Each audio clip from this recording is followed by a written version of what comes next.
Well, good evening. My name is Lisa Hallett, and I am the Executive Director of We're Blue Rent Remember. And I'm really excited to be here, but I have to admit, I've been struggling over the past few weeks about what I'm going to say to a room filled with smart, successful women. And I feel like I'm a little bit out of my league. But I also know that for every success story in this room is a woman who's overcome hardship. The marketing materials describe me tonight as a humanitarian. And I think my program overview says overcoming tragedy. But I think what I'm really talking about tonight is less about being a humanitarian and more about being human. It's not quite as sexy, it's not as inspiring, and it's much more commonplace. But I think that's the magic. We're more the same than we are different. And so tonight, I connect with you in the most simple way that I know, by sharing my story.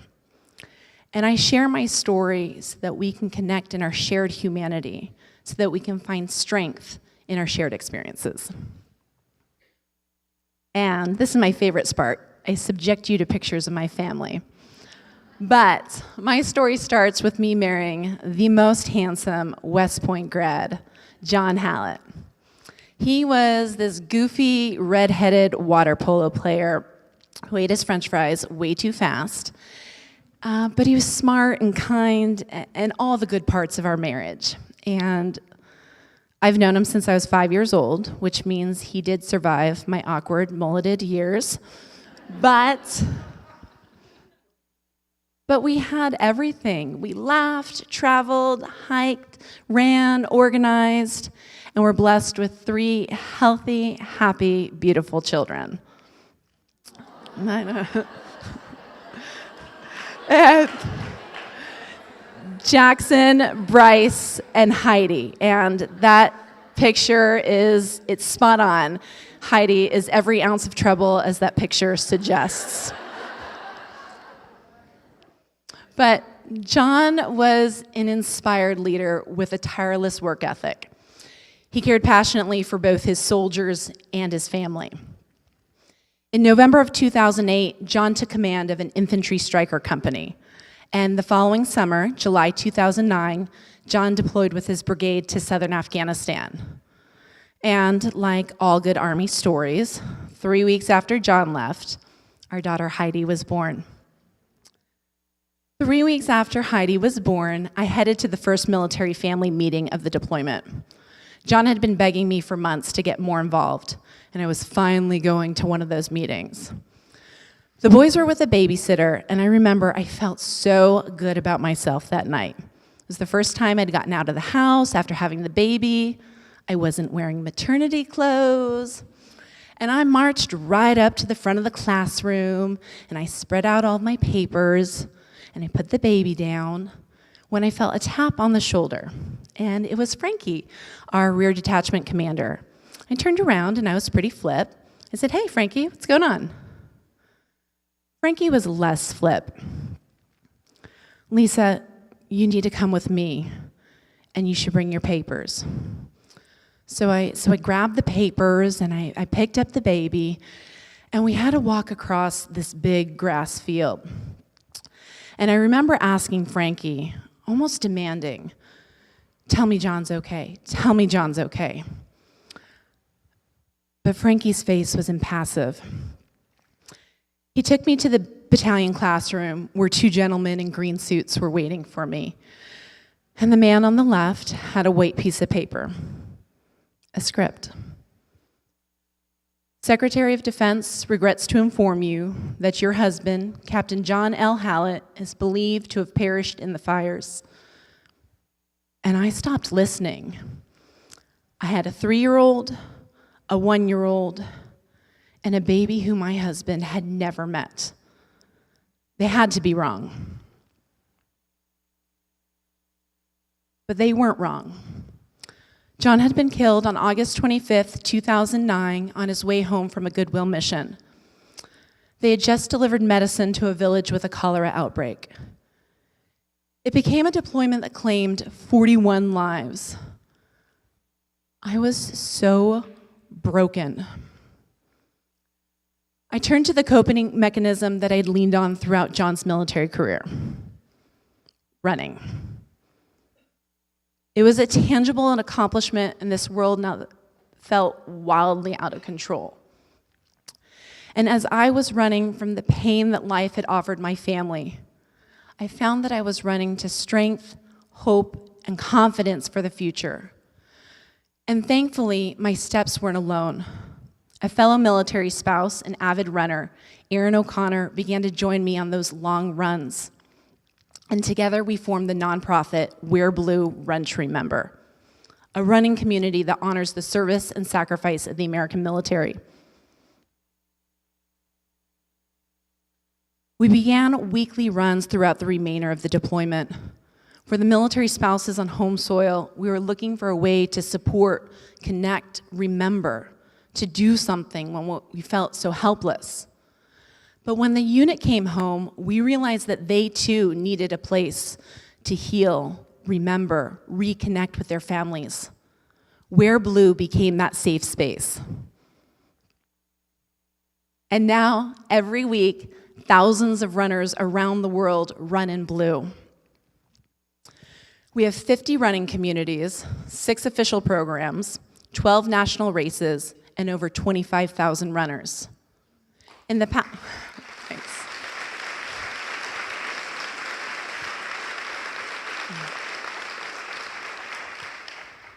In the past 7 years, we've honored over 8,000 fallen service members and impacted 1 million athletes as they've run through a Wear Blue tribute mile.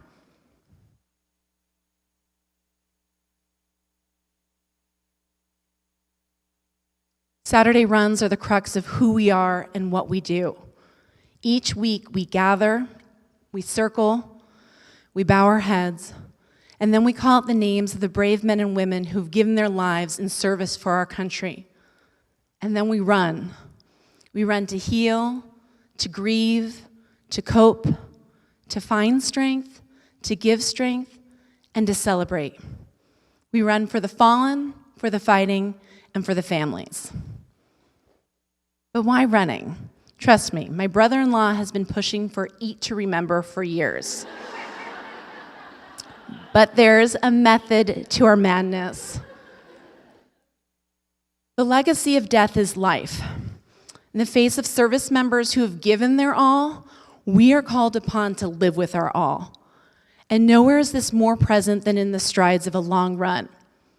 When you go out for a 20-mile run and you're tired, you're sore, hungry, maybe a little bit angry, I am. That's the point you want to give up. You want to quit. But the problem is, if you quit at mile 13, you're going to be stuck. And you're probably going to be stuck in the middle of nowhere. The same is true in life. When life throws us those heartbreaks, challenges, and tragedies, those are the moments when we want to throw in the towel and give up. We would be stuck, just like we are in the middle of that long run.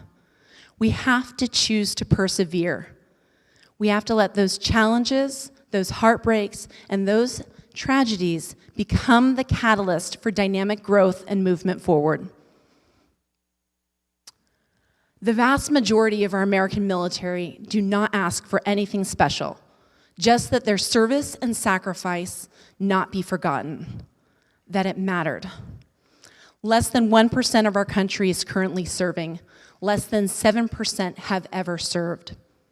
Service in the military is becoming the exception, not the rule. And with that is an increasing gap in understanding what it takes to serve. Sergeant First Class Megan Malloy is a real American hero. She's had 4 combat tours, and on the way she's lost friends, leaders, soldiers. Coming home's been hard. Before her last tour to the Middle East, Megan formed a friendship with one of our local heroes, First Lieutenant Jenny Moreno. Together, Jenny and Megan made big plans to run the Bataan Memorial Marathon. Jenny didn't make it home from that deployment. Running has been how Megan has dealt with the hard. And in Wear Blue, she's found a community who understands. She's found a place to heal, remember, and move forward in a life-affirming way. Wear Blue helps people like Megan heal after a difficult deployment. Military spouses like Jessica Alley find community in the middle of 4 deployments and 8 PCSs. And Gold Star mothers like Mary Bradshaw, U.S. Army veteran, remember her son, First Lieutenant Brian Bradshaw, who was killed in June of 2009. From the Wear Blue Mile to the Gold Star Race Program to the Gold Star Youth Mentorship Program, each of Wear Blue's programs are centered around running to activate our abilities to be greater than our obstacles. Because of my family's military service, I have been afforded some incredible opportunities, both as a spouse and as a survivor.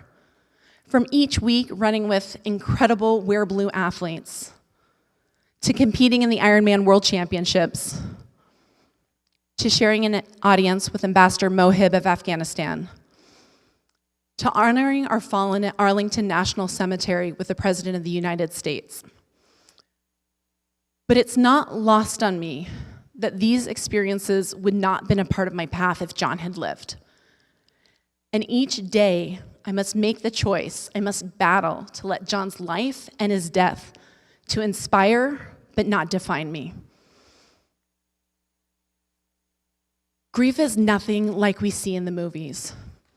It is tears and drool and snot and untimely, unfathomable, hollow heartbreak. In the middle of my sorrow, I was so busy trying to make others feel more comfortable around my honest and ugly grief that I built this facade of poised loss, tight smiles and carefully crafted responses. And in doing so, I masked for others everything that I should have been masking for myself. I denied myself the messy and beautiful fullness of grief, the very realness that makes me human. In that first year after I walked out the front door, I always felt like I had to put on these emotional Spanx. Everything was going to be sucked in and appeared put together. No one was going to know how broken I was. Out of necessity, running became one of the few places where I allowed myself honest emotion.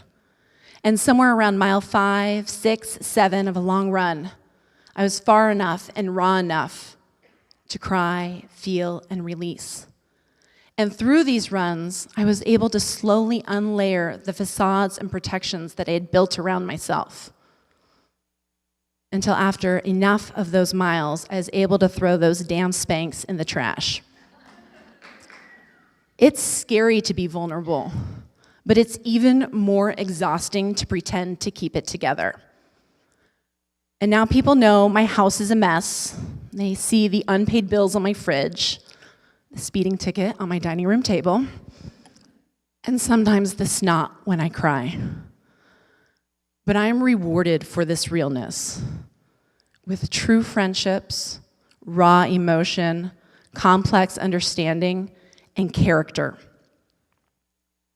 As strong, successful women, we don't have the time to pretend to be any more than we already are. Let's be honest, we already kick ass. Change is our constant. Hardship is unavoidable. But this life is powerful, and the rewards on the way are worth it. Be proud of who you are, what you give, and how you live. Let the right people in and trust them enough to be real. And if you take nothing else away from tonight, always, always be brave enough to be human.